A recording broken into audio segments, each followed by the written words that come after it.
Let me apologize at the outset, but I have been told I look like a gray-haired version of Mr. Clooney.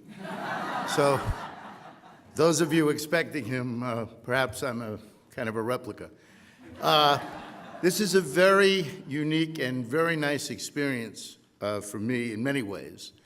For one thing, I attended my first Mass, which was absolutely beautiful, and singing and spiritualism was wonderful. For another, I grew up as a kid in a Jewish neighborhood in Brooklyn, and to be exposed to a group like yours, which has such humanity and such sensitivity, is a wonderful feeling for me. It's a feeling of ecumenicism, really, and that's one of the things I want to talk about for a couple of minutes that I have here. And for another point about all of this, I think that having observed the various awards and feeling kind of insignificant compared to Cesar Chavez and some of the things that we talked about already today, I'd like to tell you a little bit about what we do and share some of the humanity aspects of it, and a little bit about the background of the Monuments Men and what we're talking about here. It was no accident that the Nazis rampaged through Europe, taking valuable paintings, mostly from Jewish families, but also from others as well. It was no accident for several reasons. I mean, the Nazis were greedy. Hitler was a so-called failed artist. And at the same time, the Nazis understood that in addition to trying to put a people down militarily, you try to destroy their culture.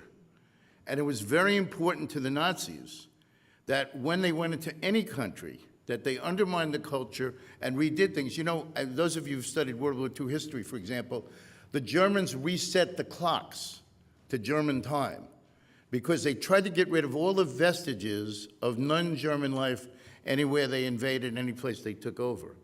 And it was the most, you can't possibly appreciate the enormity of this crime. It was the largest property theft in the history of mankind.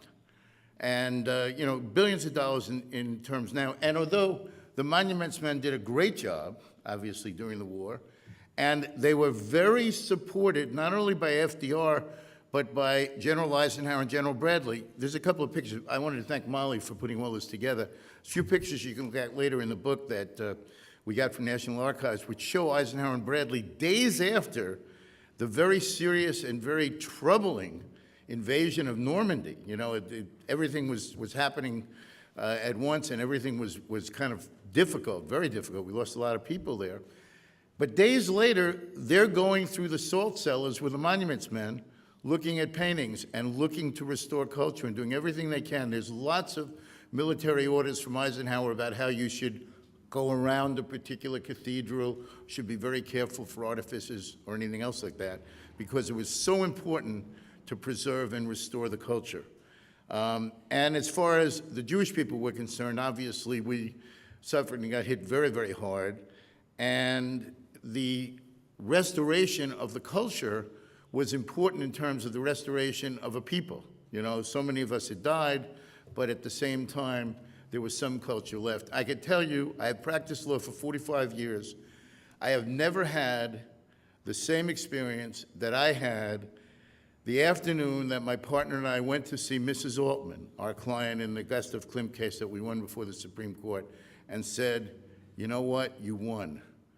I mean, just staring into her eyes, I can't even begin to tell you, you know, I can't begin to tell you the emotions. It's very, I know it's been an emotional day for everybody, and I appreciate that. I just can't tell you what it was like. And I'm not, when I say that, I'm not engaging in self-aggrandizement. I'm not giving myself credit. I mean, it was just a wonderful, wonderful feeling in terms of what's happened. I've had quite a number of cases. In some ways, we're in a modest way, the successors in interest to the Monuments Men, because there is no such branch of the Army. And what you may not have realized, because even the movie didn't tell us this, is that there are thousands and thousands of works which are simply lost. Were they destroyed? Were they stolen? I mean, they're appearing all the time. Did you happen to be reading either in the newspapers or on the internet the story of this Munich apartment, for example? I mean, I could spend 20 minutes telling you the whole story of that apartment, but it turns out here is a a modest apartment in Germany with 1,400 missing works. And we're not talking about little unknown artists. We're talking about this guy Picasso, this guy Pizarro, Monet, all the rest of these people. My wife's the artist in the family, so I really can't claim to know anything about this, except I work with the Brentwood Art Center. But anyway, amazing in terms of the enormous depth and the like. And we've been trying. I've spent probably 15 years at this, probably half my work. Some of these cases take about 8 years, and I do have grandchildren to kind of feed sometimes and help. So I do have other cases as well, but we spend a lot of time on it, and we're kind of proud of what we accomplish in this regard.